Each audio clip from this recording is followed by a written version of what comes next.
Hey everyone, so this is a night review for Joseph. Joseph has blue eyes, but look at all of this buildup.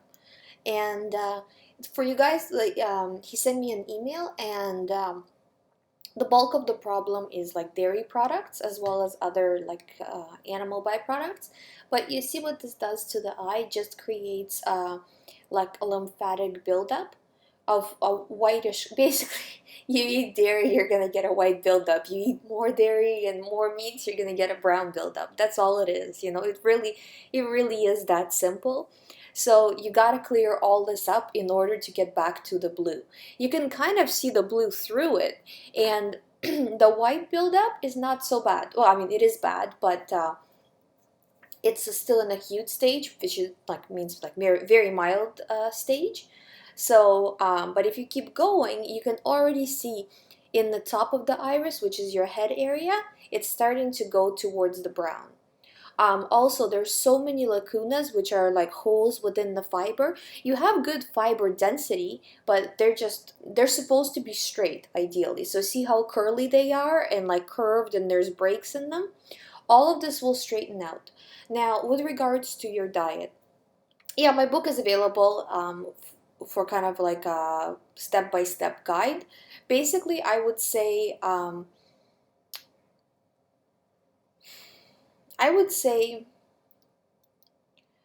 if you really want to keep the meats and the dairy and they're not ready to switch right now, try to create a chart for yourself, okay? And see if you can do um, 1 week with non-dairy breakfast, non-milk meat breakfast. So no dairy, no meats, no breads, okay? So just fruits, veggies, breakfast, okay? And then once you are get into a situation where you are comfortable with that, then once you are comfortable with that, see if you can add another meal. So you can already do this because you've already done it, right? Like for a certain amount of time, but you just need more stability. And stability is just like kind of conditioning your mind that this is the new way and going through it again and again and again. So as you continue to do it, this is going to become your new pattern. Um, and you just have to continue basically with that pattern. So start out with just one meal a day of fruits and veggies, then add another. Um, like for example, for me, that's how I did it. And right now, I'm at a point where I the only time I will have like cooked food is in like supper time, because like around the supper time, it's like all the family gathers. They can have like a little bit of like sweet potato, baked sweet potato, something like that. Um, but all the rest of the day, when I'm mostly, kind of just working, I usually try to have as much raw as possible, right?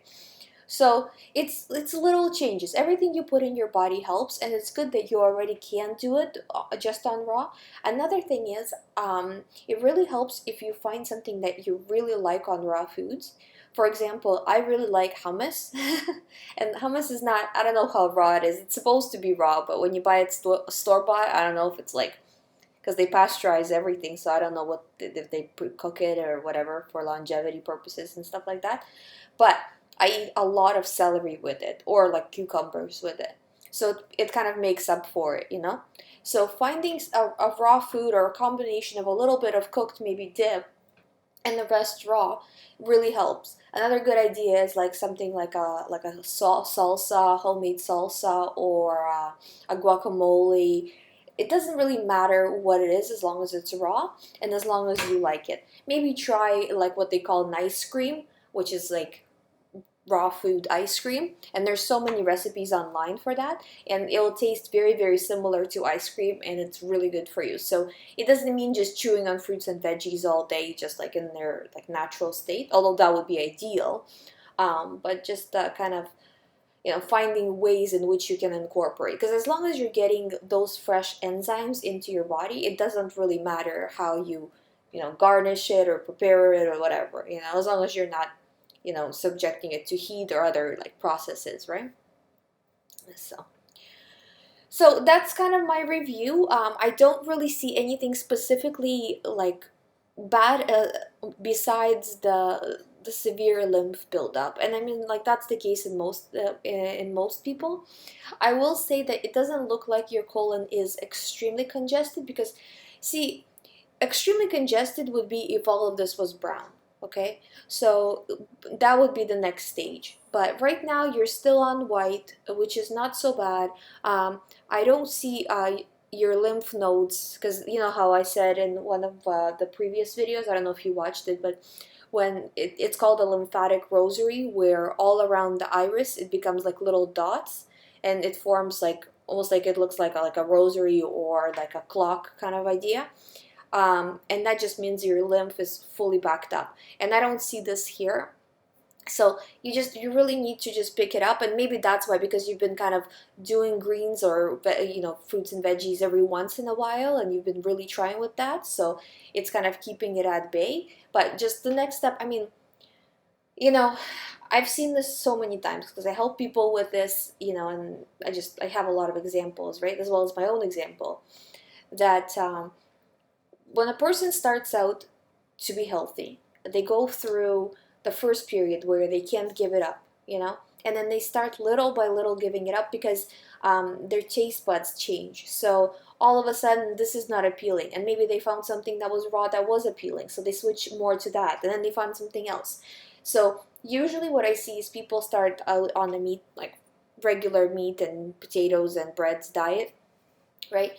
And then they go to just a little bit of meat, then they go to just chicken and fish, then they go to just fish, then they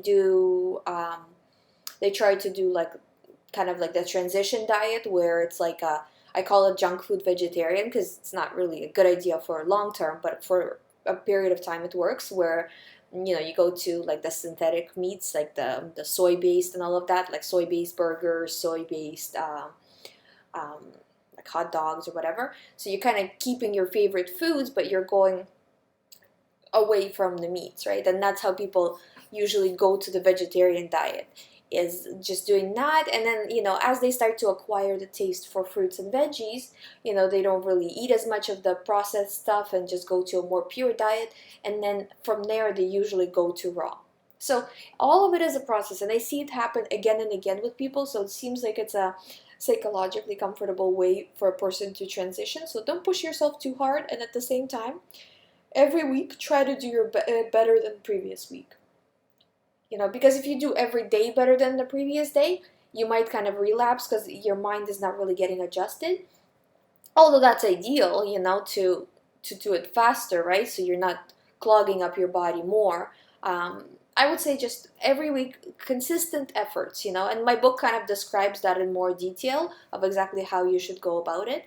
But just generally, I mean, every day try to add a meal of raw and take away a meal of cooked food. And when you do this, it's very, very important that you eat until you are absolutely full, because raw food is not the same as cooked food. Cooked food sits in your stomach and it's not going anywhere, so you don't need a lot of it, because it sits there like a rock, basically. Well, not like a rock, but depends on what you eat, I guess, right?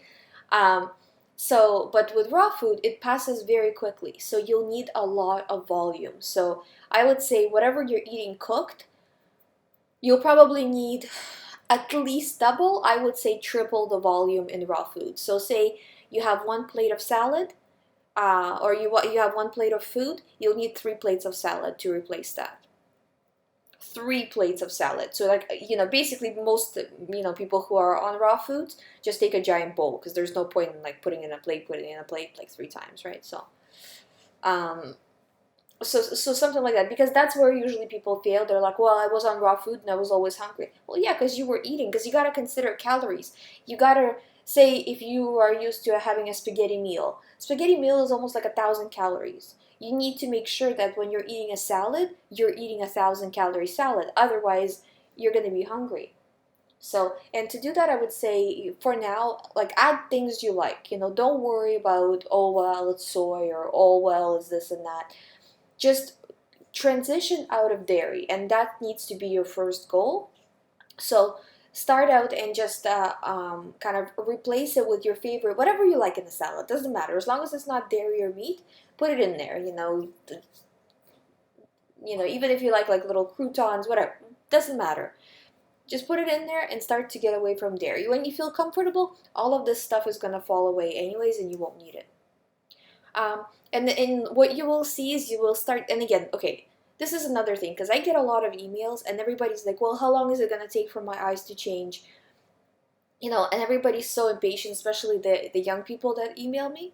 This is not a month thing. This is almost not even a year thing, because this is a lifestyle change. So to see a difference in your eyes will take at least a year. I would say probably more like 2 years for most people, unless you really like go hardcore at it. But most people see changes in about 2 years. So, and you will see that these fibers are getting much straighter. The lacunas, the little holes in the fibers or little splits in the fibers are going to start closing up, and this orangey tint is going to start to go away. I am doing the Blessed Herbs Color Cleanse right now too, and I'm not affiliated with them in any way, but I would say that the results are incredible. So I would definitely highly recommend it, because the results are unbelievable. And like I said, I'm not affiliated with them. I paid for it just like everybody else, but yeah, I would say it's definitely worth it. And I'm gonna do a separate video on it. I'm not really quite done it, but I've found a few like hacks on how to do it, so you don't have to um, be on all liquids or whatever just to get results. Because I don't know, I'm not the most uh, disciplined person when it comes to being just on liquids. Like that's a little hard for me, especially with my like busy lifestyle. I find that I need like some solid food, and I have a way to actually do this and still get the same results as the liquids. So I'll make another video of that. But hopefully I explained everything in the review. If you have any questions or if I didn't address anything, please let me know. You can email me or just put a comment below the video and I will answer it. If you guys would like me to send me your eye pictures, then please, I'll link all of that down below, and you can send it to the addresses I provide. Also, my book is available on Kindle, on iBooks, as well as through my website, and I'll link that as well. Thank you guys for watching, and I'll see you in the next video.